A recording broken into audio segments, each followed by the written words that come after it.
Assalamualaikum warahmatullahi wabarakatuh.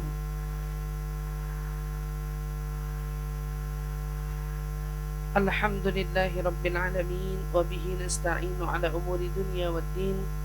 Wassalatu wassalam ala ashrafil anbiya'i wal mursalin sayyidina wa habibina wa syafi'ina wa qurrati a'yunina Muhammadin sallallahu alaihi wa ala alihi wa sahbihi wa sallam. Subhanaka la ilma lana illa ma 'allamtana innaka antal alimul hakim. Rabbi zidna ilma warzuqna fahman. Amin amin ya rabbal alamin. Allahumma inna nas'aluka ilman ladunni wal mashraba safiyal haniya wa habiya ghani.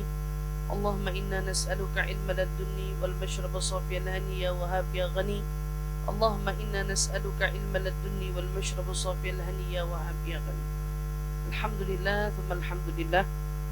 Limpahan syukur kita sama-sama panjatkan kepada Allah Subhanahu wa taala yang mengumpulkan kita bersama-sama pada pagi hari yang penuh barokah ini.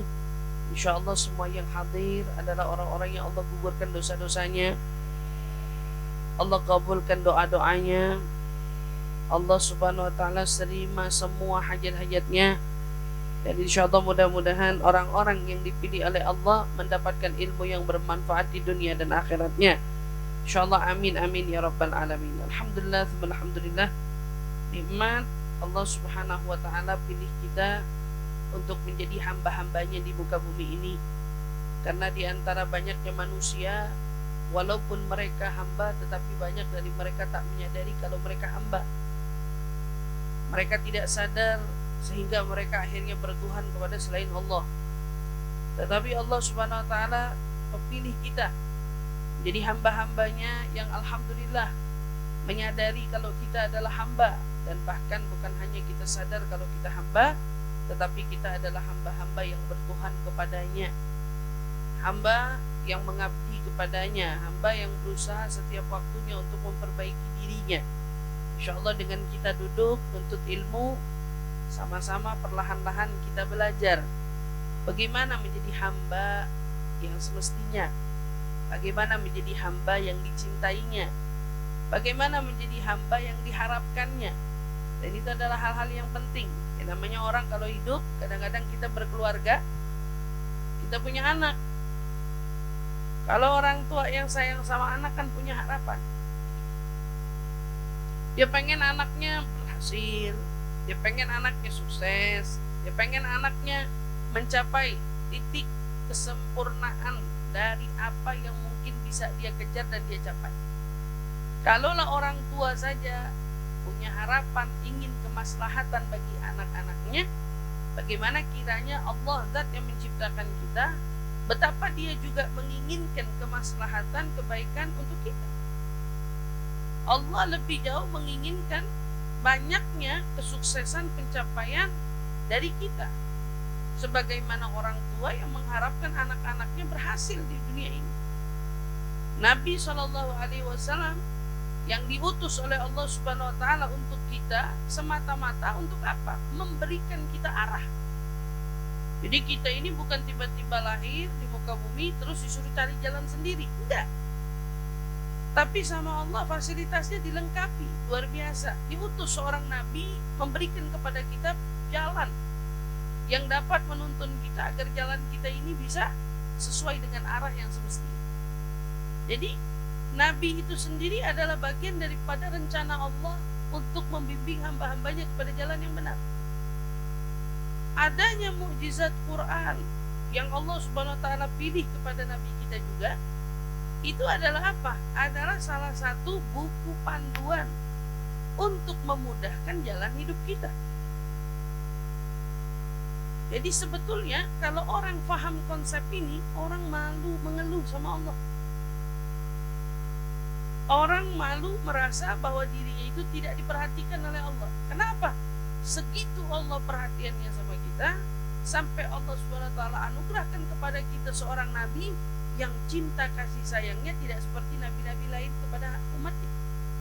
Nabi Muhammad ini kan nabi yang paling fenomenal dalam mencintai umat. Bukan hanya dicintai, tetapi dia lebih dulu dikenal sebagai sosok nabi yang begitu mencintai umat. sampai nggak pernah doain keburukan buat umatnya kan gitu. Nah ini adalah upaya dari Allah Subhanahu wa taala. Memang Allah itu menginginkan untuk kita itu sesuatu yang terbaik. Makanya sebenarnya beruntung orang-orang yang disebut dengan generasi akhir. Generasi akhir ini kita kan. Karena Nabi Muhammad adalah nabi terakhir, sudah diutus, dan sekarang nih sisa kita dan orang-orang setelah kita.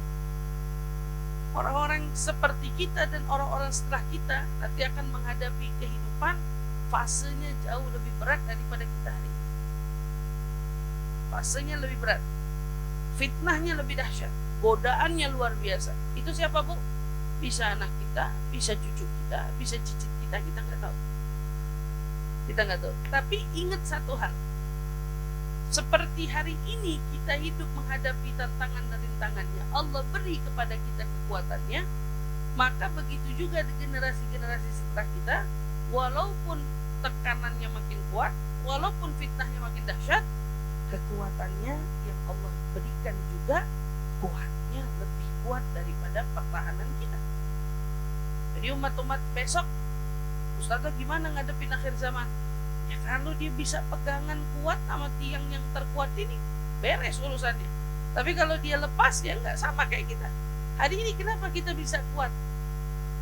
Di antara banyaknya orang yang tersesat, tapi Allah pilih kita untuk hadir kajian, belajar, nuntut ilmu, mau nenangin hati, bukan pergi ke tempat-tempat yang salah, tapi nenangin hati kita ke kajian yuk. Allah pilih kita. Kenapa? Karena kita sudah sadar mesti senderan di mana. Udah mulai sadar kalau mau ketuk pintu yang mana. Udah mulai paham kita harus menuju siapa.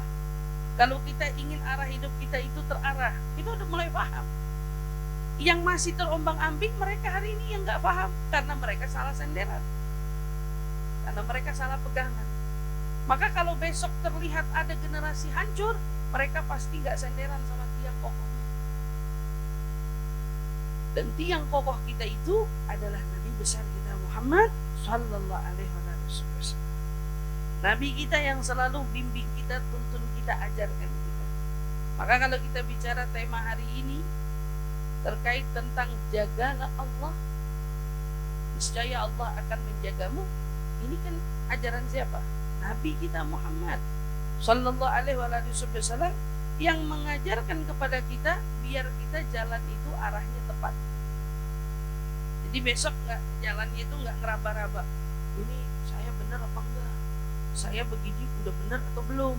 Tidak. Tapi sama Nabi dikasih ini jalan yang benar, ini jalan yang salah, ini jalan yang harus kau jaga, ini jalan yang harus kau tinggalkan. Semuanya diarahkan sama Nabi kita Muhammad Sallallahu Alaihi Wasallam dengan berupa untayan-untayan nasihatnya, ya, yang Nabi sampaikan kepada kita dengan nasihat yang sangat-sangat lembut, sangat-sangat menuntun, sangat-sangat menginspirasi. Walaupun nasihat itu terkadang Nabi berikan kepada orang tertentu, tetapi sejatinya nasihat itu untuk kita semua, Maka kita lihat dari tema hari ini yang kita mau bahas, alhamdulillah di sini kita pilih apa?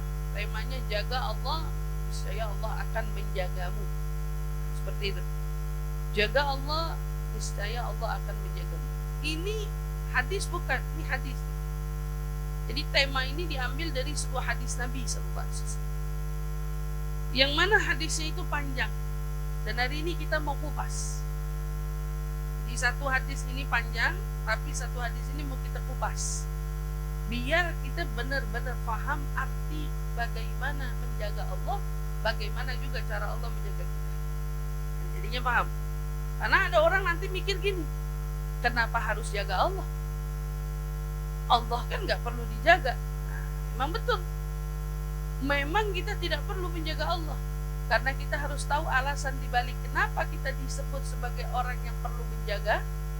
Karena tujuannya untuk kita dijaga. Tujuannya untuk apa? Untuk kita dijaga. Jadi artinya gini, Allah gak butuh ya imbalan apapun dari kita. Justru yang butuh itu kita.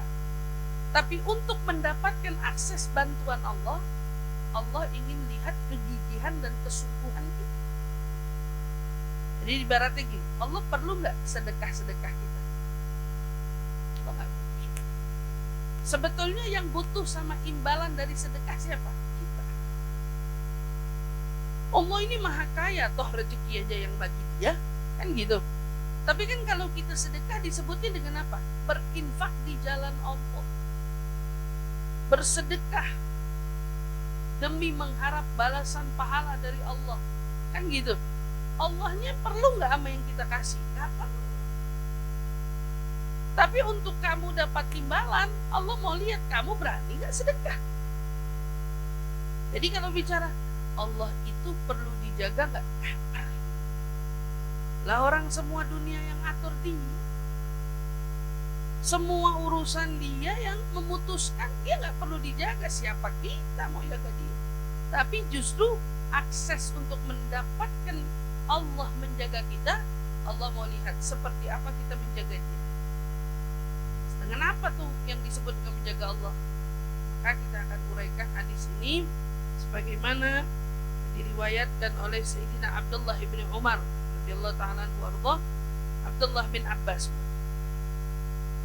Sayyidina Abdullah bin Abbas radhiyallahu anhuma qala kuntu khalfan nabiy sallallahu alaihi wasallam yawman faqala ya ghulam inni u'allimuka bikalimatin ya ghulam inni u'allimuka bikalimatin u'allimuka kalimat ihfazillah yahfazka. Kita baca hadisnya sempurna dulu. Ihfazillah yahfazka, ihfazillah tajidhu tujahak, wa idza sa'alta fas'alillah, wa idza ista'anta fasta'in billah, wa'lam anna al-ummah law ijtama'at ala an yanfa'uka bi syai'in lan yanfa'uka bi syai'in illa qad kataballahu lak, wa in ijtama'u ala an yadurruka bi syai'in lam yadurruka illa bi syai'in qad katabahu Allahu 'alaik, rufi'atil aqlam wa jaffatis suhuf. Hadis ini artinya apa? Hadis ini diriwayatin dari seorang Abdullah bin Abbas, salah seorang sahabat yang dikenal memiliki pemahaman terhadap Al-Quran yang luar biasa, orangnya cerdas luar biasa. Dia siapa? Dia sepupu Nabi. Tapi waktu itu umurnya masih muda gitu, anak-anak remaja lah dibilang gitu. Makanya Nabi pakai istilah ya ghulam. Pakai ngomongnya apa? Nah gitu. Coba kalau kita lihat hadisnya dari Abdullah bin Abbas radhiyallahu anhuma. Kenapa kalau disebut ada hadis bunyinya radhiyallahu anhuma, bukan radhiyallahu anhu? Jadi radhiyallahu anhuma. Nah, berarti yang didoakan dua orang. Kan kalau radhiyallahu anhu satu, begitu anhuma dua. Kalau kamu baca hadis bunyinya radhiyallahu anhuma, berarti anak dan bapak dua-duanya sahabat. Nah, jadi Abdullah bin Abbas, Abdullahnya sahabat, Abbasnya paman Nabi langsung juga sahabat. Jadi karena dua-duanya sahabat, dua-duanya didoain radhiyallahu anhuma. Jadi kita akan temuin ada Sayyidina Abdullah bin Umar, dibacanya Ibnu Umar radhiyallahu anhuma. Anaknya sahabat, bapaknya sahabat. Nah, begini juga di sini, hadis ini. Kita temukan radhiyallahu anhuma. Dia menceritakan apa? Untuk yauman.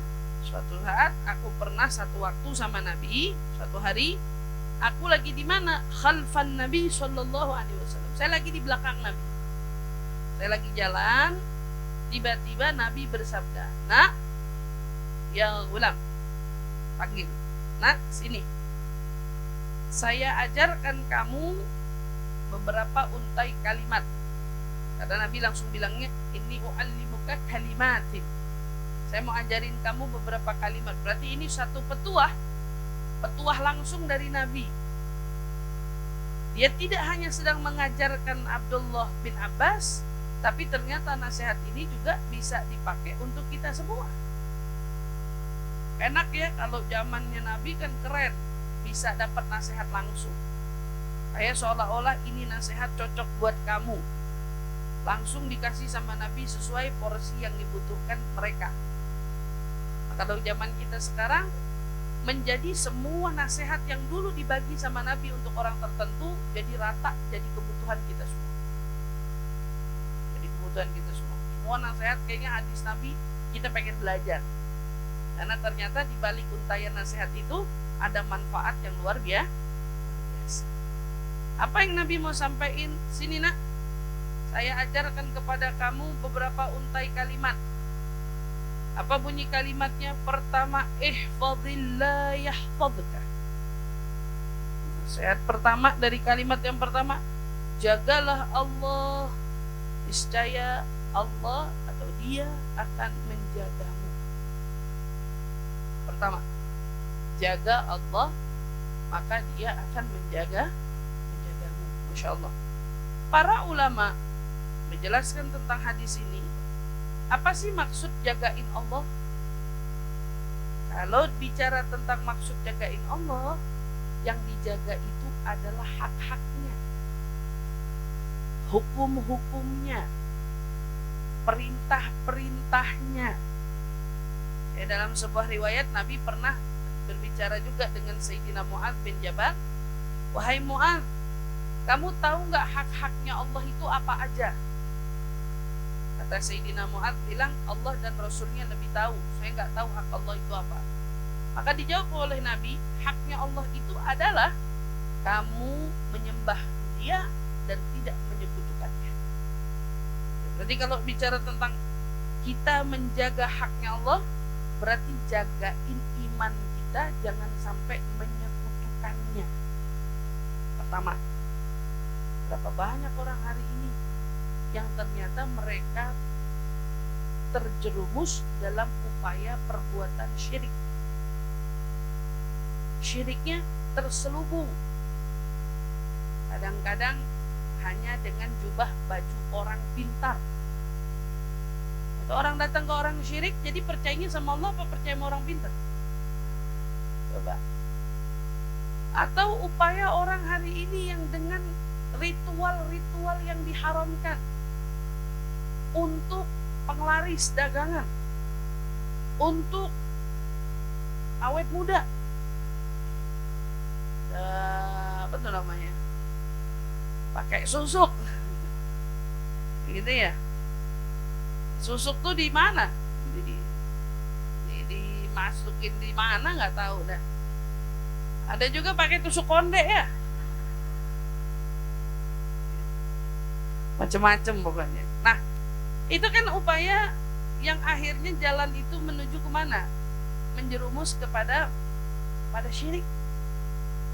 Kalau ada di antara kita yang bertanya gimana cara jaga Allah, jaga imanmu. Jangan sampai ada amal perbuatanmu yang ada unsur syirik. Itu pertama upaya penjagaan yang paling tepat. Artinya kalau ada orang ingin dijaga Allah, pertama jagain dirimu dulu tentang bagaimana muamalahmu sama Allah. Kalau ternyata kita nggak bisa nyelamatin diri kita dari apa tadi? Dari syirik. Ini syirik terselubung. Kalau syirik terang-terangan punya Tuhan selain daripada Allah, na'udzubillah min dzalik. Ya, ini syirik yang terselubung. Syirik yang terselubung ini merajalela. Dari zaman dulu sampai sekarang belum hilang-hilang. Jadi ibaratnya zaman dulu, mohon maaf, susuk ada, zaman sekarang juga ada. Bahkan bisa jadi susuknya ikut modern. Begitu. Karena ternyata ada yang jual susuk di Shopee. Jadi susuknya modern. Karena ternyata susuknya bisa dijual di Shopee gitu, ya. Atau apa, minyak buat aura gimana gitu, biar ditempelin orang-orang. Cari di Shopee. Ada semuanya. Makanya saya bilang perbuatan-perbuatan itu ikutan modern dengan caranya. Ya modern dengan segala bentuknya. Dianya nggak hilang. Karena itu kan adalah memang upaya syaitan untuk merusak iman kita, merusak keutuhan dari tauhid kita, dirusak. Syaitan punya mau itu. Nah, kita disuruh jaga. Gimana caranya? Kamu nggak usah mikir ke sana. Jangan pernah berpikir untuk berbuat ke sana. Walaupun hanya sekadar terkait minyak setetes dua tetes. Ya, istilahnya gitu. Minyak setetes dua tetes, tapi karena perbuatanmu di situ ada unsur syirik, itu setetes dua tetes bisa ngerusak, ngeruntuhin seluruh amal ibadahmu selama ini. Jangan sampai. Itu hati-hati. Gitu. Macam-macam ya. Kepercayaan itu harus hilang. Itu satu di antara hak-haknya Allah. Ini baru yang paling pertama, yang paling harus kita jaga. Kita perlu waspada. Jangan sampai pengennya dijaga, pengennya sama Allah itu diprioritaskan, pengennya Allah selalu seolah-olah memberikan hal yang terbaik bagi kita, tapi adapun kita sendiri di dalam taat, di dalam berbuat kebaikan, tidaklah menjadi manusia terbaik dalam mengerjakan. Maka yang pertama, dengan cara apa kita menjaga Allah? Caranya adalah menjaga imanmu dengan tulus dan murni. Jangan sampai ada unsur menyekutukan. Itu cara jaga yang pertama. Kemudian cara jaga yang kedua dengan apa? Ya, jaga hukum-hukumnya, syariat-syariatnya. Bagaimana Allah Subhanahu wa ta'ala wajibkan atas kita hukum-hukum yang ada, maka tanggung jawab kita bagaimana sebisa mungkin, saya bicara ulang ya, sebisa mungkin untuk mengerjakan dan melaksanakan perintah tersebut. Allah tuh gak pernah memberi kita satu perintah dengan perintah yang membebani kita hakikatnya. La yukallifullahu nafsan illa wus'aha. Ini ayat bukan tentang musibah aja, tapi ini juga ayat tentang kita yang menerima perintah berupa aturan syariat. Allah gak pernah ngasih syariat yang bikin kita ngerjainnya kewalahan. Contoh, ada orang bilang, aduh zaman sekarang misalnya mau tutup aurat itu ribet, kerjaan mana yang bisa nerima orang nutup aurat? Semua rata-rata kerjaan untuk buka aurat, umpamanya gitu. Ingat ya, yang bikin ruwet itu bukan kerjaan dan bukan zamannya, tetapi otak kita sendiri. Karena saat Allah mewajibkan kita nutup aurat, berarti Allah di situ akan memberimu jalan bagaimana kamu menemukan jalan untuk menjemput rezekimu. Dan itu harusnya nggak jadi ruwet. Yang bikin ruwet otak kita sendiri. Aduh ribet banget. Misal, ya, kenapa sih harus banget apa kajian jauh-jauh? Harus banget apa kajian jauh-jauh? Yang dekat-dekat juga banyak gitu ya. Istilahnya seperti itu. Oh enggak, ini enggak, demi ilmu. Biar rela menyeberangi samudra.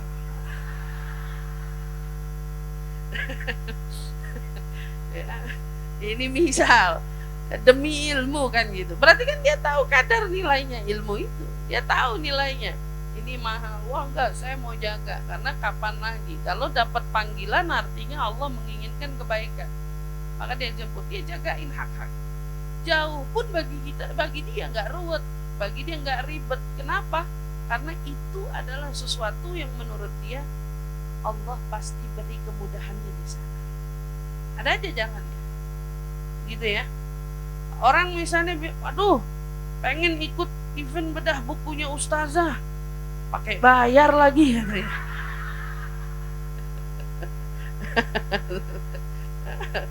Pakai bayar lagi katanya. Nggak ada apa yang gratis katanya. Ya, nggak ada apa yang nggak gratis. Lah ini gratis semuanya. Bedah buku, oh enggak, ada bayar. Kamu nggak akan nganggap itu suatu kesulitan kalau memang kamu anggap itu suatu yang bernilai. Saya mau ikut ya ikut. Sederhana itu sebetulnya. Dan kalau seumpamanya, oh ada ustazah sekarang yang memberlakukan cara-cara seperti itu, artinya Allah bakal kasih kamu kemampuan untuk ikut acara itu. Pasti begitu. Jadi kalau ada kesulitannya, akan ada kemudahannya. Cara pikirnya kan gitu. Gak mungkin susah terus. Kemudahannya nggak ada, nggak mungkin, itu mustahil. Oleh karena itu, jaga semua hak-haknya Allah dengan kita mengikuti apa yang Ia perintahkan, menjauhi apa yang Ia larang, di batas kapasitas semaksimal mungkin yang bisa kita lakukan. Jadi jangan nganggap ruwet dulu kalau belum dijalani. Jagain apa yang Dia larang dari makanan dan minuman, itu kan juga bagian daripada menjaga. Jagain ini perut bukan cuma jagain badan, tetapi di situ ada juga unsur menjaga haknya Allah. Kalau saya mau cuma makan yang halal, yang thayyib. Halal thayyib lagi. Berarti kan yang baik-baik makanannya. Halal thayyib. Syaratnya 2. Sudah halal thayyib, dia makan. Sesulit apapun itu dalam menjaga makanan yang halal dan thayyib itu, dia tetap jaga, Allah bakal selalu jaga dia. Modusnya kan gitu, dijaga. Apalagi yang jaga Allah, bonusnya kalau dia jaga haknya Allah, boleh jadi Allah Subhanahu wa ta'ala pun kelak akan memberi penjagaan kepada dia, bukan hanya tentang dirinya, tapi bahkan menyangkut keluarganya.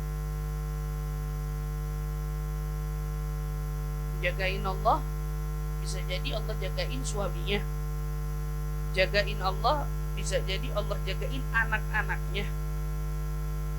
Jagain Allah, bisa jadi Allah jaga hartanya. Kan gitu. Banyak sekali makna tentang bagaimana Allah jaga kita. Tapi untuk makna kita menjaga Allah, sesederhana itu. Jangan menyekutukannya, gitu kan? Jangan tinggalkan perintahnya, jangan lakukan larangannya. Itu. Siapa yang bisa menjaga hal tersebut, maka dia akan mendapat imbalan Allah menjaga. Kalau kita bicara sekarang, apa imbalan Allah jaga kita? Kalau tadi kita jaga Allah, sekarang imbalan Allah jaga kita. Sayyidina Ibnu Rajab rahimahullah ta'ala wa nafa'na bihi wa ulumi fid dharain amin. Beliau pernah berkata gini, penjagaan Allah itu mengandung 2 unsur. Kalau tadi kita ngomongin cara kita jaga Allah, sekarang cara Allah jaga kita. Balasan dari perbuatan kita jaga Allah, Allah balas kita dengan apa? Pertama, Allah bakal jaga hamba tersebut yang soleh. Dengan apa? Dengan memenuhi kebutuhan dunianya. Kalau orang bisa jaga Allah, Allah jaga dia. Di antara Allah jaga dia apa? Semua kebutuhan dunianya dicukupkan oleh Allah. Termasuk kebutuhan dunia, badannya dijagain sama Allah, disehatin, dijauhin dari penyakit, dijauhin dari sesuatu yang membuat dia terhalang untuk mendapatkan kenikmatan di dunia. Enggak. Kenapa? Sebabnya jaga Allah. Saya pernah ceritakan dulu ada orang di zamannya Imam Abi Syuja, pengarang salah satu kitab fikih. Beliau cerita bahwa ada orang di satu desa, umurnya hampir 100 tahun, tapi satu pun giginya gak ada yang lepas. Bahkan rambutnya tak ditemukan adanya uban, kecuali hanya beberapa helai aja. Tubuhnya tinggi tegap, tidak ada kebungkukan, luar biasa. Usut punya usut, orang-orang pada penasaran. Kalau zaman sekarang udah dikejar ditanya, berobat di mana, kliniknya apa? Ya, kalau zaman dulu klinik di mana gitu ya, maka yang ditanya apa resep awet mudanya. Dengan apa kamu bisa semuda ini di usiamu yang sudah setua ini? Jawabannya apa? Aku jaga diriku dari sifat hasud, maka Allah menjaga jasadku dari kepunahan. Saya jagain hati saya aja, jangan sampai jadi orang hasud. Artinya orang jagain dirinya aja dari berbuat maksiat, segitu dijaganya sama Allah dengan imbalan badannya semuanya dijaga. Orang jagain hafalan Qur'annya, hidup di dunia dengan menghafal Quran, balasannya Allah jagain jasadnya, gak boleh dimakan sama cacing tanah, gak boleh, harus terjaga. Orang-orang hafid Quran itu kalau meninggal dunia, ya, kalau digali lagi kuburannya, kita akan temukan para kaum solihin mungkin masih utuh jasad. Pernah satu kejadian pada masa tahun berapa saya lupa, di kota Madinah terjadi banjir bandang tiba-tiba. Dan pada saat itu Uhud terendam. Magdal Uhud, tempat di mana Nabi saat itu perang Uhud ya. Nah kan kalau kita ziarah ke kubur ke Gunung Uhud, di situ langsung ada tempat perkuburan syuhada Uhud. Di antaranya pamannya Sayyidina Hamzah bin Abdul Muthalib ada di situ ya.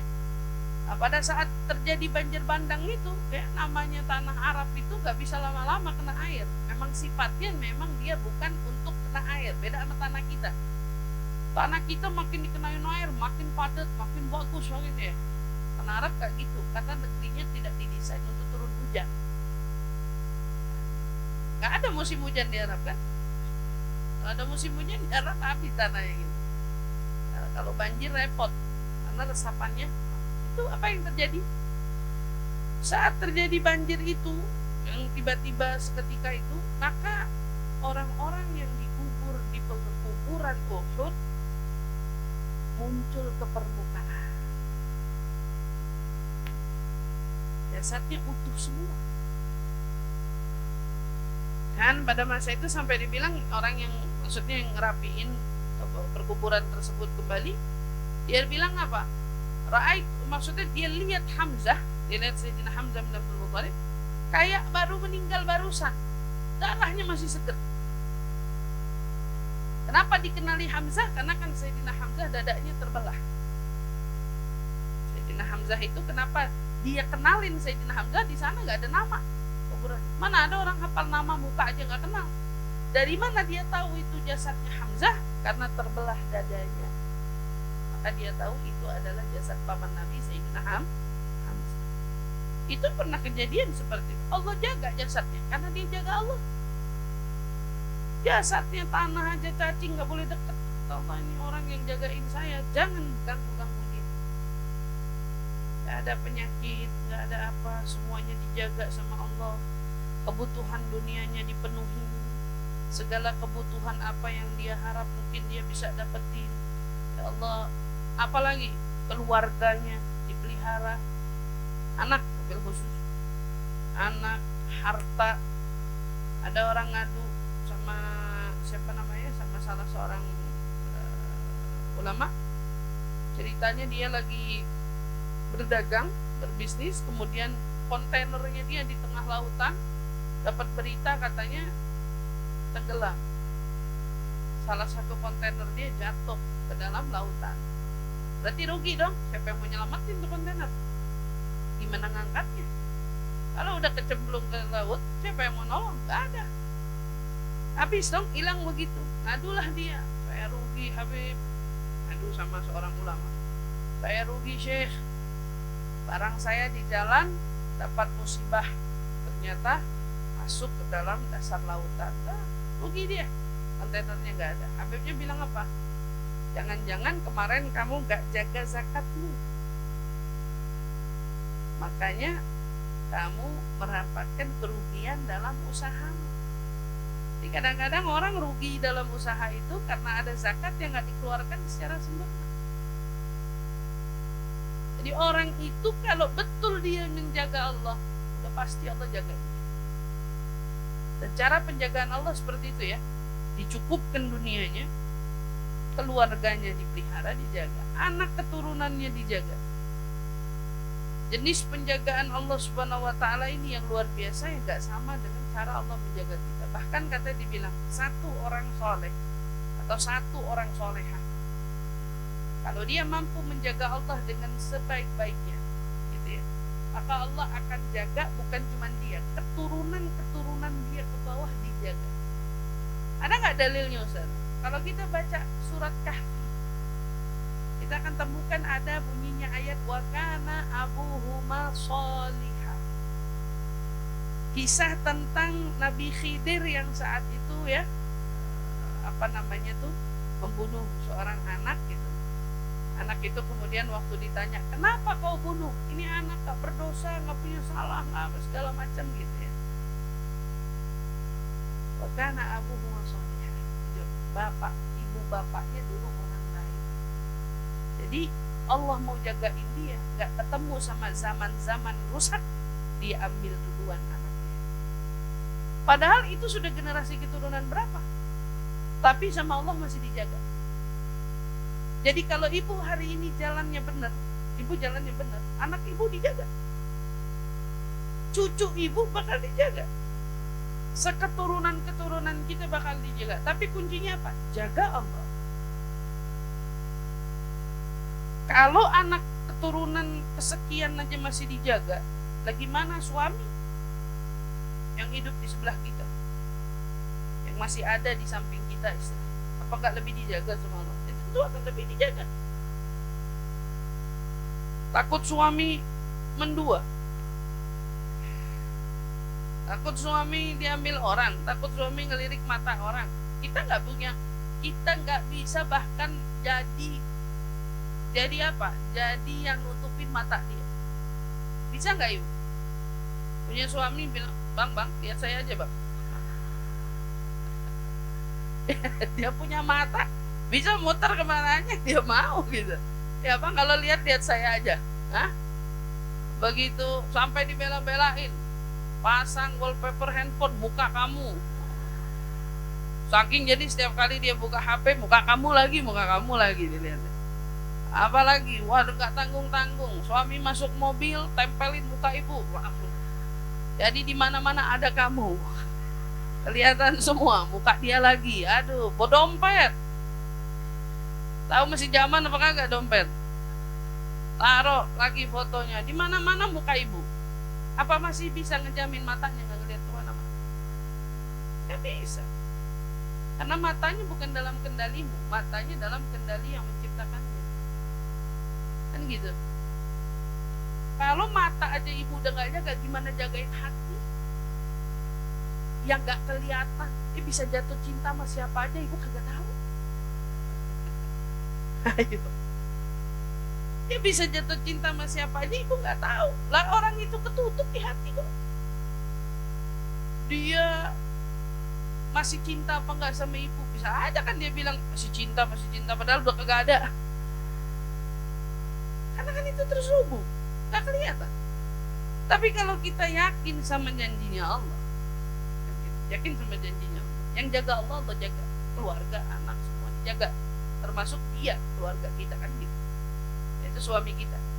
Kuncinya apa? Pasrahin sama Allah, serahin sama Allah, Allah jaga.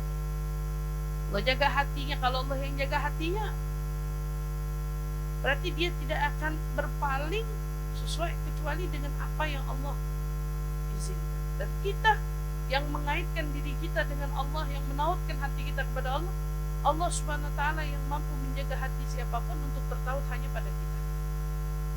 Kita doang. Mau lihat yang itu, kata dia biasa aja, masih cakapan yang di rumah katanya. Yang ngeliat yang itu nggak biasa aja, masih cakapan yang di rumah katanya. Semua apa-apa yang di rumah, nggak perlu foto bu. Ada nggak perlu foto, nggak perlu apa. Ibu diingat terus. Siapa yang bikin ingatan itu tetap terus ada? Maka kata Ibn Rajab, itu penjagaan Allah yang pertama. Adapun cara Allah menjaga kita yang kedua, kan tadi dua unsur. Unsur pertama secara dunia dicukupkan, keluarga dipelihara, dijaga, semuanya gitu ya. Kalau unsur kedua, Allah akan menjaga agama dan imannya. Ini lebih mahal lagi. Kamu jaga agama Allah, Allah jaga dirimu untuk tetap memegang teguh pada agamanya. Ini sesuatu protek yang lebih mahal lagi, perlindungan yang lebih mahal lagi. Imannya kita Allah yang jaga. Iman gak bisa bocor, gak bisa berkurang karena dijaga sama Allah. Ini penjagaan paling agung, ini penjagaan paling mulia. Allah kuatkan, kokohkan iman sampai akhir hayat kita masih beriman kepada Dia. Bayang, dijaga sama Allah. Makanya kalau kita lihat tentang kisahnya Nabi Yusuf dengan Sayyidatuna Zulaikha, gitu ya. Apa yang bikin Nabi Yusuf terjaga? Apakah huwa maksum? Apa karena dia maksum? Bisa aja fitnahnya ada, perempuan cakepnya ada, semuanya ada, dijaga sama Allah karena dia menjaga Allah. Imannya dijaga. Tahu gak Bu? Kadang pendidikan orang tua itu sama anak kan penting ya, penting. Di antara yang bikin Nabi Yusuf tersadar untuk tidak terlena oleh godaan Zulaikha itu di tengah-tengah, ibarat kata dia lagi digoda, lagi diajak untuk berbuat maksiat, tiba-tiba yang muncul muka abahnya Nabi Yakub. Itu kenapa? Itu Nabi Yakub lagi doa di rumah, doain anaknya. Terus tiba-tiba Allah kasih telepati, Nabi Yusuf kebayang muka abahnya. Maka dia muncul rasa takut karena kan abahnya tegas, Nabi Yakub gitu, siapa yang nggak kenal. Kebayang muka abahnya, kebayang muka bagaimana abahnya dengan teguhnya mendidik dia, mengurus dia, mengajarkan kebenaran pada dia, kabur Nabi Yusuf. Jadi kadang-kadang Allah Subhanahu wa taala menjaga kita dengan caranya macam-macam. Tiba-tiba ngebayangin muka abahnya, Nabi Yakub kabur langsung. Baru bayangin muka, udah takut. Orang tua yang kadang-kadang menyisakan kesan segan bagi anak-anaknya di dalam part-part kebaikan itu juga nggak bisa disalahkan. Saya selalu orang tua yang tegas-tegas, kalau kita balikin dulu ya, orang tua kita kalau nggak sholat disabet, ya nggak sholat disabet gitu. Salah nggak tuh? Kalau hari ini disalahin. Kalau hari ini cara didik itu disalahin. Karena yang salah bukan cara didik itunya, yang salah adalah hari ini ilmu yang disampaikan, cara didik anak beda. Jadi anaknya udah pada nerima gini, kalau orang tua macam-macam sama kita punya tempat ngadu. Ya kan? Mereka udah punya. Nah, dulu orang tua kita nyabetin kita ngadu kemana? Sampai mau dengerin aduan kita, disabetin sama dia. Dan di sana dulu, ini kalau kita mundur, disabet sama orang tua biasa. Orang tua, kamu disabet orang bandel sih, biasa aja. Dan itu nggak di drama, itu tidak ada drama, itu hal biasa. Tapi terkadang sabetan itu memiliki bekas pendidikan yang tajam. Orang jadi benar-benar takut tinggalin sholat karena ternyata diingatkan dengan caranya. Hari ini orang punya cara lain lagi. Di zaman sekarang caranya beda lagi. Tetapi kadang-kadang sisi ketegasan itu saat kau disegani oleh anak-anakmu, itu menjadi pengingat, sinyal yang kuat untuk mereka di waktu dewasa. Orang tua saya, kalau saya macam-macam begini, habis sudah saya kena gitu ya. Nggak ada kata-kata begitu. Singkatnya, jadi kalau bicara tentang Allah jaga kita, balik lagi, Allah jaga kita dengan dua unsur. Dijaga kebutuhan al-hissi wal ma'nawi. Secara zahir, kebutuhan dunia tercukupi, ahli keluarga jasmani rohani dijaga, kemudian Allah SWT lengkapkan dengan penjagaan yang paling mulia, imannya dikokohkan, agamanya diteguhkan, sehingga dia berjalan di track yang benar. Karena dia jaga Allah. Maka kita kalau mau begini juga, kuncinya adalah jaga Allah. Kemudian selanjutnya, ihfazillah tajidhu tujahaka. Jaga Allah. Selanjutnya kan gitu. Niscaya kau akan dapati dia di hadapanmu. Ini naik level. Artinya orang kalau sudah terbiasa dengan menjaga hak Allah, menjaga syariatnya, hak-hak dari hukum-hukumnya, perintah dan larangannya dijaga sama dia, Allah Subhanahu wa taala kenapa? Allah Subhanahu wa taala akan ada di depan kita. Wujudnya wujud, tampil enggak. Kita artikan dengan kata lain, Allah akan menjadi pembimbing kita. Dia yang akan menuntun kita, bawa kita kepada jalan yang baik-baik aja. Ini udah masuk kemana? Ranah kesempurnaan dijaga. Karena Allah ada di depan. Berarti Allah ngejagain banget. Kamu kalau punya bodyguard ada nggak di sekitar kamu? Bodyguard ada di sekitar kamu. Dia jagain kamu. Dia perhatiin betul kamu. Ada kalau kita lihat contoh misalnya presiden-presiden dunia di luar sana selalu di sampingnya ada ajudan. Itu kan bodyguard ya. Suara apa ya? So itu kan ini banget ya, dijagain banget. Sebelah kanan kiri. Bahkan nggak segan-segan mereka pegang pistol.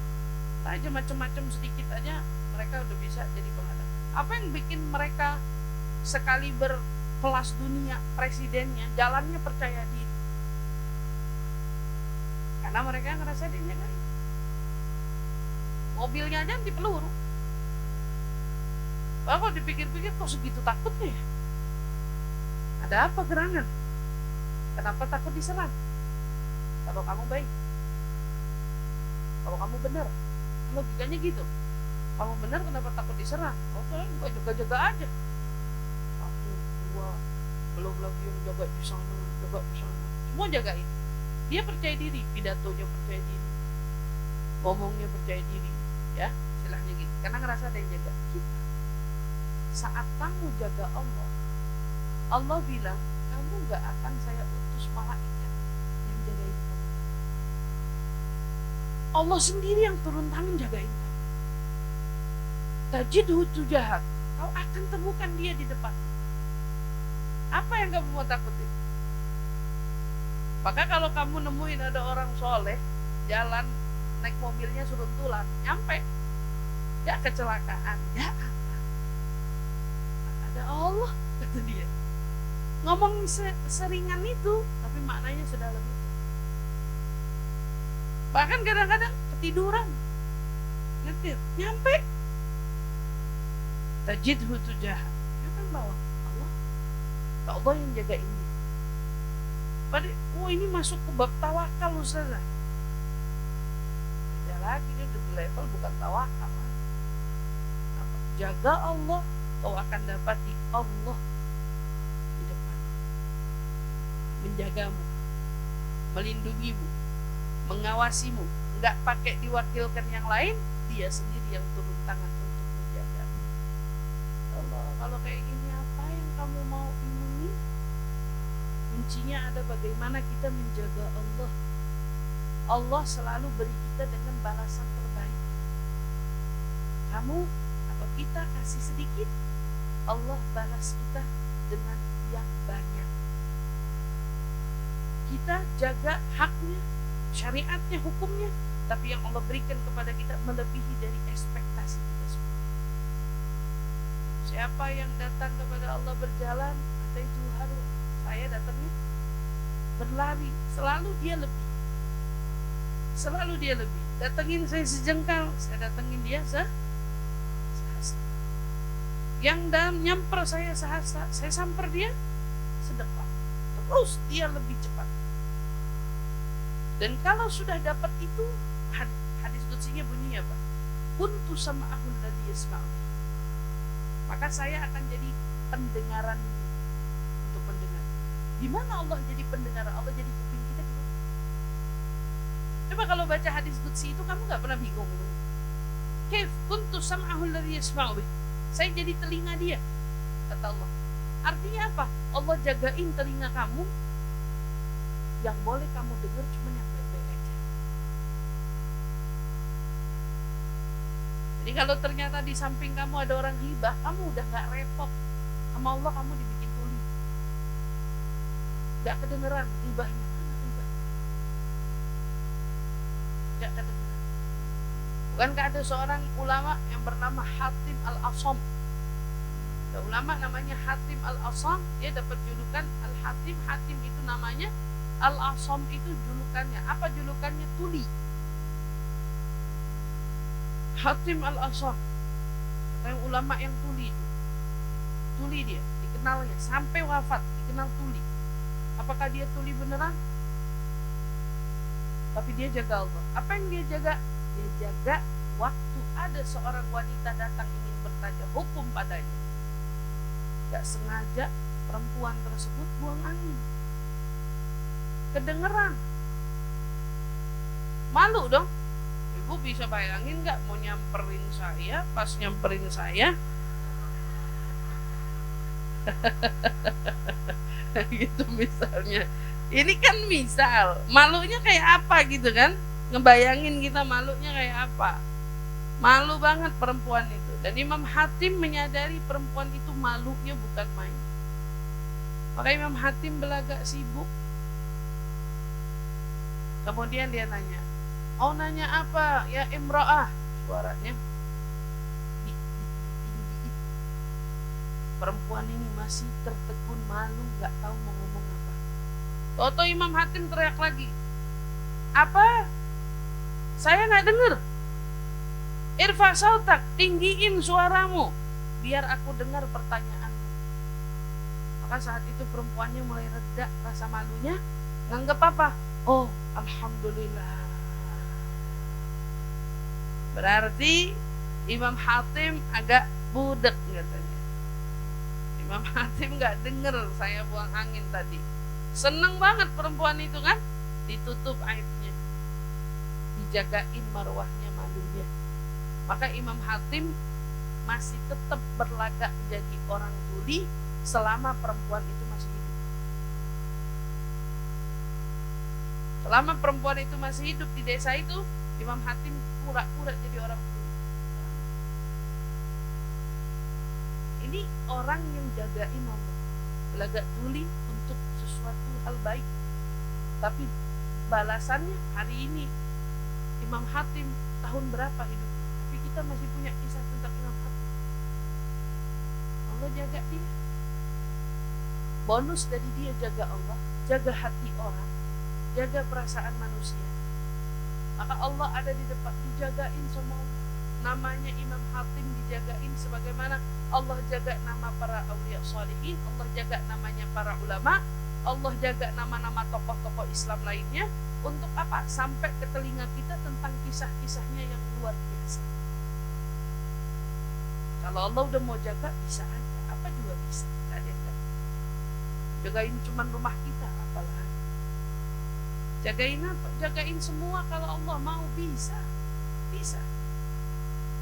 Urusan kita. Tajidhu tujahat. Allah sendiri yang akan turun tangan di depan kita. Jaga Allah, tajidhu tujahat. Untaian kalimat yang ketiga, di situ apa? Wa idza sa'alta fas'alillah. Jika engkau hendak meminta, mintalah hanya kepada Allah. Allah kasih apa? Nabi kasih nasihat selanjutnya kepada Ibn Abbas, kalau kamu mau minta, pengen sesuatu, jangan minta pada makhluk, tapi mintalah pada Allah. Karena yang menciptakan yang kau pinta itu Dia, yang memiliki yang kau pinta itu Dia. Maka selalulah meminta kepada hanya Dia. Jangan minta kepada hamba. Apa aja yang kamu mau? Kamu pengen apa aja? Coba pikirin, bayangin. Apa sih yang kamu mau dalam hidup ini? Datangkan pikiran keinginanmu, tetapi poin utamanya jangan pernah berpikir untuk meminta kepada selain Dia. Minta hanya pada Dia. Pengen apa? Pengen rumah, pengen mobil, pengen uang, pengen suami harmonis, pengen apa? Bayangin yang kamu minta, mintalah pada Dia. Jangan minta selain pada Dia. Sambil dibayangin, sambil dihadirin dan ikut event saya kemarin, seminar Inner Secret, apa sih udah dapet lah bocoran-bocorannya. Ilmunya seperti apa? Karena di sana saya terangin secara jelas. Bayangin, minta sama Allah. Karena kamu hanya butuh akses untuk meminta melalui Dia saja. Kamu gak butuh orang. Ngapain minta orang? Minta orang kecewa. Keluh kesah kita sama orang sekali dua kali didengar. Kalau sudah lebih dari 3 kali, orang sudah mulai jenuh. Tapi satu-satunya zat justru yang makin suka, makin kita cerita, hanya dia. Satu-satunya zat justru yang makin apa? Makin kita meminta, makin dia akan berikan kita. Jadi artinya makin kita mohon, makin dia beri. Makin kita mengiba-iba kepadanya, makin dia kasih kita. Luar biasa. Tapi manusia sifatnya nggak gitu. Tapi ujian kita selalu digoda pengen minta sama manusia. Pengen minta sama manusia. Makanya ibu-ibu yang dirahmati Allah, kalau ada kenal ya, misalnya teman-teman kita nggak sengaja ya, hidupnya apa? Sukanya minta. Itu ingetin. Jangan kebiasaan meminta kepada manusia, karena kamu lama-lama akan dijauhi olehnya, karena manusia nggak suka berteman dengan yang suka meminta. Izhad fid dunya yuhibbukallah, wazhad fi ma'aidin nas yuhibbukan nas. Zuhudlah kamu di dunia, niscaya Allah akan cinta padamu. Tapi zuhudlah kamu dari apa yang ada pada manusia, manusia akan cinta pada kamu. Jangan kepengen aja. Lihat orang punya ini, pengen. Bagi dong. Siapa tuh yang suka bagi dong? Gitu. Minta dong. Gitu. Waspada. Minta maaf. Nyobain. Bahkan Imam Ghazali aja sampai pernah ngingetin dalam salah satu nasihatnya. Apa yang Imam Ghazali ingetin? Kata Imam Ghazali, kalau ada teman kamu makan, tahan, kendalikan dirimu untuk gak usah kepengen sama yang dia makan. Gak usah. Kalau teman kamu makan lontong diparok 2, jangan. Ya, yang potekan-potekan jangan. Karena rupanya bisa jadi dia lapar, pengen banget habisin, kamu ada di sebelahnya. Jadi kamu yang dikasih sebelahnya. Imam Ghazali sempat ngingetin, kalau dia mempunyainya lebih, apa lontongnya ada 2, ada 3, dibagi ke kamu nggak masalah. Tapi kalau udah potekan, usahain jangan. Udah nggak usah. Dia pengen ngabisin, nggak enak sama kamu. Nah, berarti ada unsur nggak enaknya. Kalau makanan, jangan, kata Imam Ghazali. Jadi kan kesannya kamu makan sesuatu yang nggak betul-betul tulus atau ikhlas orang itu beri. Gitu loh. Urusan makanan aja sama manusia kita sengketa. Makanan sama manusia sengketa. Gimana kamu bisa meminta sama manusia, berharap pada manusia, sementara mereka hanya diminta makanan saja, mereka hatinya gelisah. Oke, gimana? Jangan pernah tempatin dirimu di posisi meminta itu seolah-olah kamu kayak gak ada harganya gitu. Jadi bawaannya minta, jangan. Diberi rezeki. Kalau ada orang tahu-tahu kasih kita, ya udah itu rezeki dari Allah. Tapi jangan pernah tanemin adanya inginnya kita meminta kepada. Bahkan ulama ngajarin, walaupun yang habis itu garam di dapurmu, jangan minta kecuali hanya padanya. Walaupun yang habisnya garam. Ini kan istilah, kiasan. Siapa juga yang mau minta garam ke tetangga? Garam lagi, paling lama habisnya. Iya kan? Cabai bawang udah habis, garam belum. Betul kan? Tapi Allah kasih ulama kasih kiasannya, kalau garam pun habis, jangan minta sama sebelah. Berarti kan kalau levelnya garam yang habis, kamu udah benar-benar gak punya apa-apa. Biasanya kamu habis minyak, gitu kan? Biasanya habis kecap, mungkin habis gula, mungkin habis garam, jarang. Karena garam selalu stoknya lebih dan kebutuhannya sedikit. Tapi ini kiasannya, kalaupun garammu yang habis, jangan minta sama orang, minta sama Allah. Kiasannya disuruh uber, disuruh kejar, meminta hanya kepada minta hanya pada Allah. Artinya maksudnya gini loh, gimana doa lagi habis garam minta garam. Ini masakan udah mau matang. Gitu ya. Ini masakan udah mau matang. Artinya segenting apapun hidupmu gitu ya, kiasannya usahalah untuk dirimu sendiri ketimbang berharap pada manusia. Karena kalau kiasannya garam, mungkin ibu-ibu nggak pernah ngalamin situasi itu. Pernah nggak ngalamin situasi itu? Tapi kalau kita ngerasain, pernah nggak kita di posisi genting, sulit, kepepet, butuh? Pernah. Semua orang akan pernah merasakan itu.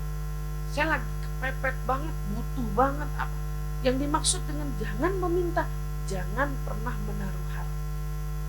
Karena hakikatnya sesulit apapun, segenting apapun situasi hidup kita, satu-satunya yang mampu mengeluarkan kita dari situasi itu hanya Allah.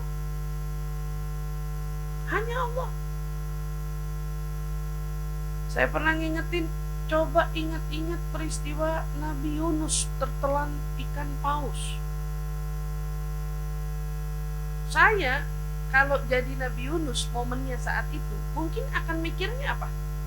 Ya udahlah, mungkin akhir saya memang adanya di perut dia. Kita mikirnya gitu. Kita mau bereaksi seperti apapun pada besarnya tubuh paus itu, kita ada di lambungnya dia, kita bisa apa? Kalau dipikir-pikir bisa saja kita yang tertelan itu oksigen kita sudah habis di dalam sana, masuk ke telur. Tapi yang pada saat itu momen seolah-olah nggak punya jalan keluar, nggak punya jalan keluar. Mana jalan keluar? Dalam perut ikan. Mana jalan keluar? Nggak ada jalan keluar. Tapi Nabi Yunus memilih untuk baca la ilaha illa anta subhanaka inni kuntu minadh dhalimin. Dia lebih memilih untuk baca doa, mengembalikan keagungan Allah dengan tidak menyekutukan Allah, dan mengakui bahwa saya ini tergolong orang-orang zalim. Dah, ngaku aja, saya zalim, saya bukan orang benar, saya bukan orang baik, saya punya banyak kekurangan. Anggaplah saya ada di titik terendah ini. Jadi hidup itu nggak pernah mudah ya. Untuk sekelas Nabi Yunus aja dia harus ngalamin peristiwa sebegitu dahsyatnya. Masuk ke dalam paus, baca la ilaha illa anta subhanaka inni kuntu minadh dhalimin. Baca ayatnya. Pada saat nada rabbahu fi dhulumati la ilaha illa anta subhanaka inni kuntu minadh dhalimin. Wa kadzalika nunajjihu minal gham wa kadzalika nunjil mu'minin. Allah jawab, gara-gara Yunus baca itu, maka kami selamatkan dia minal gham. Ish ma'na al-gham? Gham sama huzun itu di dalam bahasa Arab beda. Gham sedih, gelisah, dari sesuatu yang kamu nggak tahu alasannya apa. Jadi saya sumpekin apa nih? Saya ini kenapa nih? Ada apa dengan saya? Kalau kamu sedih biasanya udah tahu alasannya apa. Kalau kamu nangis, kamu misalnya takut, kamu udah tahu alasan takutnya apa. Kamu khawatir, biasanya khawatirnya kamu udah tahu apa. Tapi kalau gham, kamu nggak tahu dibalik kekhawatiranmu apa. Nah, pada saat itu, ya Nabi Yunus sudah, kenapa saya ini? Allah jawab apa? Gara-gara kamu baca, kami selamatkan dia dari gham. Dari ghamnya itu, karena dia nggak tahu kenapa kok dia, yang tahu bisa ditelan sama paus. Selamatin. Wa kadzalika nunjil mu'min. Orang mukmin kalau lagi dalam titik itu, dia pun baca la ilaha illa anta subhanaka inni kuntu minadh dhalimin, Allah bisa juga nyelamatin dia walau seolah-olah pintu exitnya nggak ada, walau seolah-olah pintu keselamatannya udah nggak ada, walau peluangnya sudah nol, seolah nggak ada. Tapi kalau Allah bilang ada, pasti ada. diselamatin hanya dengan bacaan la ilaha illa anta subhanaka inni kuntu minadh dhalimin. Inni kuntu minadh dhalimin. Jadi kalau mau minta besok ngarep sama Allah aja. Pengen punya ini, ayo ngarep sama siapa? Allah. Pengen dapat ini, ayo ngarep sama siapa? Allah. Udah gak usah ngarep yang lain, gak usah. Ngarep hanya pada Allah. Karena satu-satunya yang benar-benar bisa beri kita itu hanya Dia. Walau kita dalam keadaan seolah-olah kita gak punya harapan ini. Kalau kata Allah bilang ada, ya. Jadi kalau mau minta sama Allah. Wa idza sta'anta. Untayan kalimat yang selanjutnya. Wa idza sta'anta fasta'in billah. Jika minta sama Allah, aduh, selanjutnya apa? Kalau kamu mau mohon pertolongan, kalau mau minta tolong, mohon hanya kepada Allah. Karena satu-satunya zat yang bisa nolongin kamu cuma Allah. Pokoknya lagi gelisah, lagi sulit, masalah rumah tangga, masalah anak, masalah ekonomi, apapun, kalau yang sifatnya meminta tolong, maka mintalah tolong pada Allah. Karena gak ada yang namanya minta tolong itu yang lebih indah, lebih baik dalam memberi kita suatu keuntungan dalam pertolongan melebihi Allah. Allah Subhanahu wa taala dalam suratul Fatihah yang kita baca setiap saat, iyyaka na'budu wa iyyaka nasta'in. Ingatin sama kita, sejatinya semua situasi sulit yang kita alami, maka kamu tidak akan pernah betul-betul bisa meraih pertolongan untuk keluar dari situasi itu, melainkan hanya dengan pertolongan Allah. Pertolongan Allah dalam masalah kita, urusan kita. Rasulullah nunjukin kalimat ini perkataannya penting. Nasihat-nasihat yang tadi beliau untaikan dengan bentuk kalimat-kalimat indah, itu adalah nasihat-nasihat penting. Kata apa? Minta tolong sama Allah. Kenapa? Karena ada nasihat selanjutnya tuh. Wa'lam. Ini ada penekanan. Kalau dalam bahasa Arab kan begitu kita nemu ada kalimat i'lam, ya, ada di kitab ketahuilah. Ada penekanan lagi dari Nabi. Kenapa kita disuruh minta tolong hanya kepada Allah? Kenapa kita disuruh hanya satu-satu mengharap hanya kepada Allah? Karena ternyata Nabi membuat nasihat ini menjadi klimaks. Apa kata Nabi SAW dalam hadisnya? Wa'lam, ketahuilah, kata Nabi, annal ummah law ijtama'at ala an yanfa'uka bi syai'in lam yanfa'uka bi syai'in illa qad katabahu Allah lak.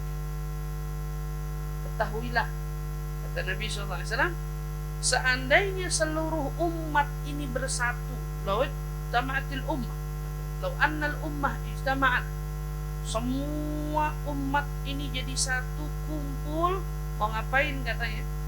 Dia ingin memberikan kepada kita keuntungan. Ini semua manusia kumpul jadi satu, mau ngasih kamu apa? Keuntungan. Dia kumpul mau kasih kamu kebaikan. Dia kumpul mau ngasih kamu keberuntungan. Lan yanfa'uka bisyai'in. Ingat ya, mereka itu tidak akan pernah bisa memberikan kamu keuntungan apapun kecuali keuntungan itu sudah dicatat oleh Allah untuk kamu. Mau usaha apapun gitu istilahnya, ya, dalam upaya semua manusia ini pengen ngasih kita kebaikan, keuntungan, gak bisa akan ada keuntungan kebaikan yang datang kepadamu kecuali sudah tertulis olehnya. Jadi buat apa ngarep sama orang? Ngarep aja sama Allah, karena yang nulis semuanya Dia. Jalan hidup kita skenarionya yang nyatet Dia. Semuanya tertulis. Begitupun sebaliknya, Nabi mau ngingetin sama kita, kalau semuanya kumpul, wa ini ijtama'u, kalau seluruh umat berkumpul, ala an yadurruka bi syai'in, lam yadurruka bi syai'in illa qad katabahu Allahu alaik. Kalau semua umat kumpul jadi satu untuk membahayakanmu, kembali ke hukum yang awal saya bilang, kamu jagain Allah, jangan menyekutukan Dia. Semua orang mau menjerumuskanmu, mau membahayakanmu, mau menjatuhkanmu, mau menggesermu, mau menghinakanmu, mau melakukan keburukan terhadapmu, lam yadhurruka bisyai'in. Ini adalah taukid loh, diingetin lagi, tidak akan bisa mereka membahayakanmu, menyakitimu, menyulitkanmu, menyengsarakanmu, kecuali itu sudah menjadi catatan Allah. Di semua ini sudah dicatat. Keuntungan yang kita dapat dicatat, keburukan yang mungkin terdampak kepada kita pun sudah dicatat. Ini bukan karena orangnya, bukan karena siapanya, enggak, itu jauhin dari bayangan kita. Jadi ibu-ibu yang dirahmati Allah, seolah Nabi itu mau ngasih tahu sama kita, jangan gampang percaya sama mitos. Jangan gampang percaya bahwa manusia itu mampu menjerumuskan kita, mampu menyengsarakan kita, enggak ada. Kalau orang hari ini yang masih percaya dengan cara-cara orang pinter tadi, nggak ada orang yang bisa nutup usahamu, kecuali itu sudah tertulis sama Allah, usahamu tutup. Nggak ada yang bisa bikin hancur rumah tanggamu hanya karena orang berusaha ingin menghasut, merusak, nggak. Kecuali itu sudah dicatat sama Allah, ya udah rumah tanggamu rusak. Gitu. Tidak akan ada sesuatu yang terjadi dari kemudaratan, bahaya, kecuali semua itu sudah Allah catat. Kenapa disebut di akhir? Rufi'atil aqlam, pena telah diangkat. Penanya udah diangkat. Artinya apa? Seolah-olah Nabi mau sampaikan ke kita, pena sudah selesai, tulis menulis sudah beres. Kita ini sekarang lagi menikmati skenarionya yang sudah tertulis. Wajaffatis suhuf. Bahkan lembaran-lembaran untuk menulis pun sudah kering. Jadi apa yang kamu mau khawatirin dalam hidup? Apa yang kamu mau pikirin? Kebaikan, kalau kamu yakin Allah datangin kamu selalu kebaikan, Allah pasti deketin sama kebaikan. Tapi kalau kamu mikirnya, jangan-jangan nanti saya bakal rugi, jangan-jangan saya nanti bakal diginiin, jangan-jangan saya nanti, jangan-jangan. Siapapun orang mau niat jahat sama kita, kalau kata Allah enggak, ya enggak. Kalau orang mau niat menyengsarakan kita, menjatuhkan kita, membawa nama kita hancur dan lain sebagainya, Allah bilang enggak, ya enggak. Para ulama, kenapa mereka siqoh gak peduli mau dikatain apa, mau dihina apa, sampai akhirnya muncul istilah ulama itu seperti bola karet. Bola karet, ya, makin dia dilempar ke bawah, dibantingnya makin kencang, loncatnya makin tinggi. Gitu ya, lompatnya makin tinggi, menjulang ke atas, bantingannya makin kuat, makin tinggi dia.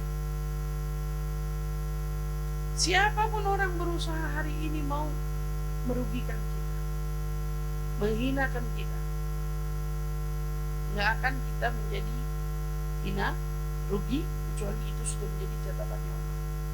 Jadi kalau sampai ada terjadi dari kita merasa saya kerugian di sini, saya mendapatkan kerugian di sini, apa yang perlu kita lakuin? Maka kita perlu hanya mengembalikan itu semua pada Allah. Berarti Allah menginginkan itu untuk kita. Rugi di sini, ya sudah. Ustazah, pernah ngeramin kerugian? Pernah. Orang hidup nggak rugi gimana? Kalau rugi dalam usaha, pernah. Rugi secara kehormatan, dicela, dihina, di ini, pernah. Siapapun dari kita pasti pernah. Tapi yang jadi pertanyaan, apapun usaha mereka untuk membawa kita menjadi lemah, membawa kita menjadi rendah, menghilangkan hilangkan nama kita, baik itu dalam ingatan siapa saja. Kalau Allah bilang dia harus diingat, diingat. Allah bilang dia harus naik, naik. Allah bilang dia harus apa? Harus menjadi ternama, akan ternama. Allah punya kehendak. Allah punya kehendak.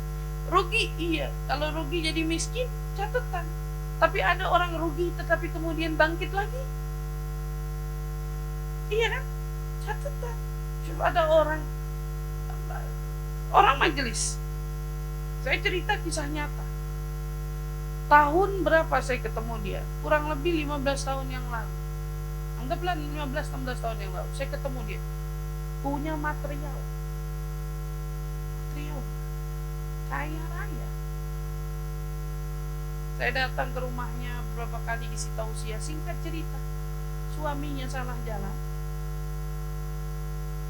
kena perempuan, kegulung tuh material,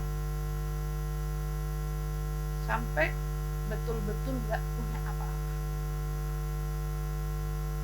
Saking banyaknya hutang, rumah dijual, apa dijual, semua dijual. Dia harus pergi mengasingkan diri di mana? Di dalam desa terpencil, saking nggak kepengenan dikejar-kejar sama orang. Sampai keluarga dijauhin, semua dijauhin. Singkat cerita, setahun berlalu, 2 tahun berlalu, sekian tahun berlalu, gitu ya. Anggaplah dari kerugian dia sekian. Berapa lama dia harus bangkit lagi? Tahunan. Katakanlah gitu. Dia jualan kue. Ini dari orang kaya.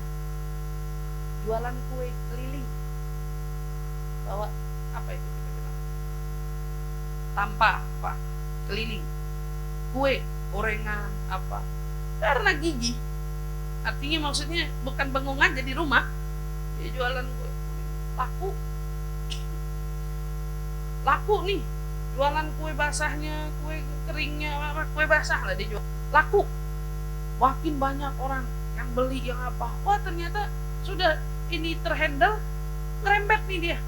Jualan baju, punya rumah di kampung. Tahu-tahu bisa beli tanah lagi.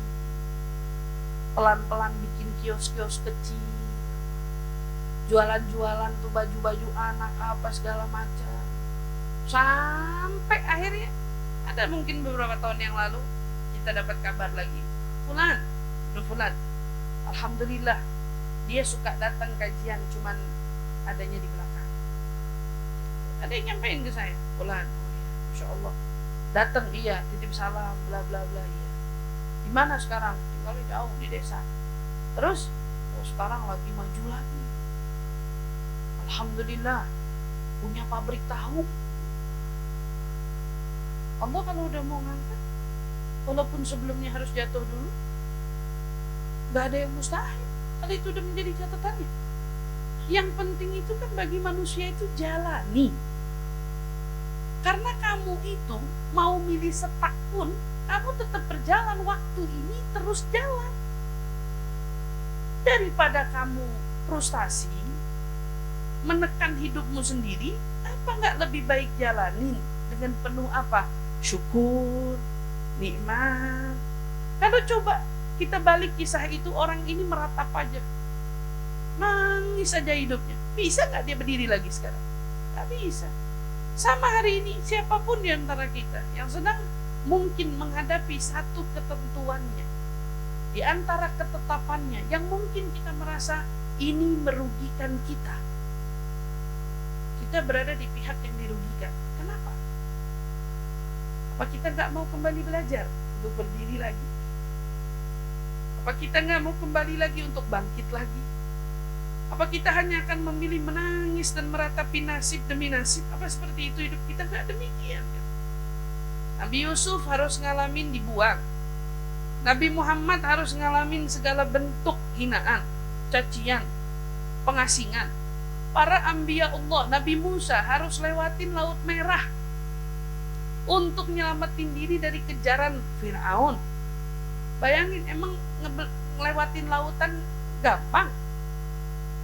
Kalau kita pikir-pikir pakai logika, nyebrang sungai aja setengah mati. Nyebrang sungai setengah mati, nyebrang lautan tuh gimana?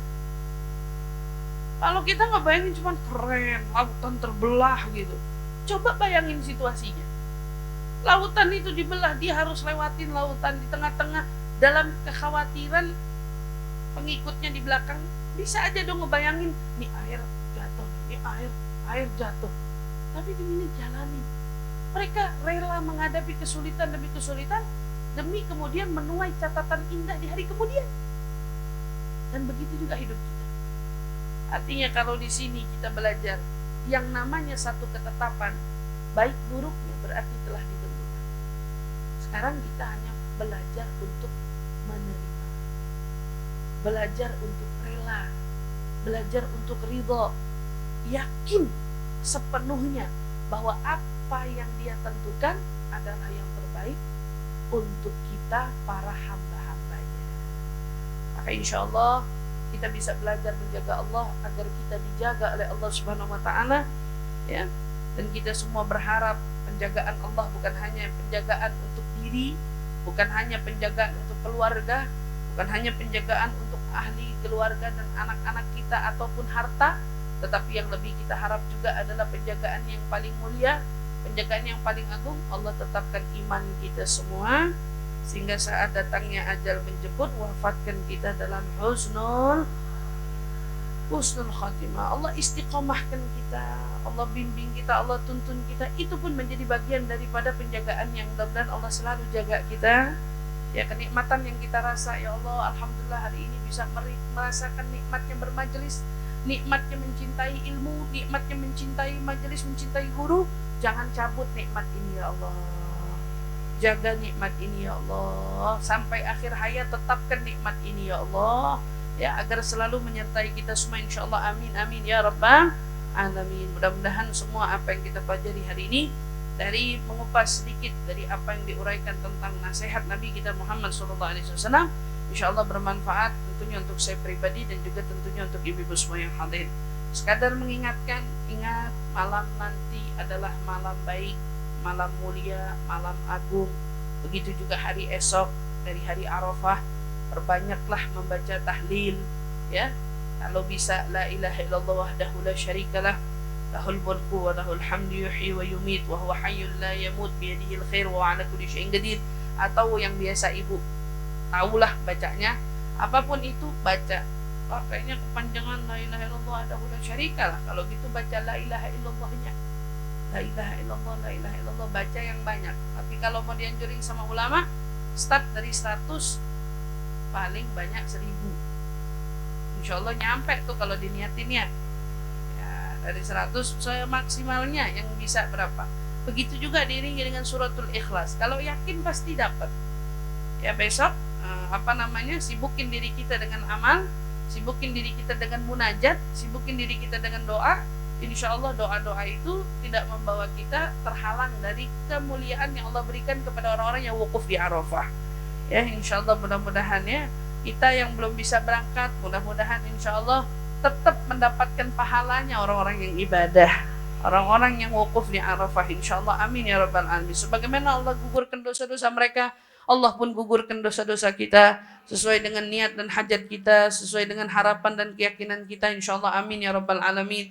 Maka insyaAllah mudah-mudahan Allah subhanahu wa ta'ala tetapkan iman kita sampai datangnya akhir ajal menjemput kita dengan kalimat La ilaha illallah Muhammad Rasulullah sallallahu alaihi wasallam. Dengannya ya Rabb hidupkan kami, dengannya ya Rabb wafatkan kami, dengannya ya Rabb kumpulkan kami bersama seluruh ahli la ilaha illallah. Kita doakan mudah-mudahan Majlis Ta'lim Nurul Ilmi yang dipimpin oleh ketuanya Ibu Nini Halin, mudah-mudahan insyaAllah Allah subhanahu wa ta'ala tetapkan keteguhan, keistiqomahan dia di dalam membimbing, di dalam menuntun, di dalam mengajak orang-orang di jalan Allah subhanahu wa ta'ala. Dan insyaAllah mudah-mudahan kita semua dan segenap para jajaran, para pengurus, insyaAllah mudah-mudahan Majlis Ta'lim Nurul Ilmi senantiasa dijaga, dipelihara oleh Allah subhanahu wa ta'ala. InsyaAllah amin amin ya rabbal alamin. InsyaAllah mudah-mudahan Allah subhanahu wa ta'ala berikan kepada kita semua hajat-hajat kita, menggugurkan semua dosa-dosa kita, menyembuhkan sakit-sakit kita. InsyaAllah mudah-mudahan menyampaikan semua daripada hajat-hajat kita. Amin ya rabbal alamin. Ada hadhihi niyah wa ala kulli niyatin salihah jami'ah syamilah wa ila hadratin Nabi Sayyidina Muhammad sallallahu alaihi wasallam. Al-Fatihah. Bismillahirrahmanirrahim. Alhamdulillahi rabbil alamin.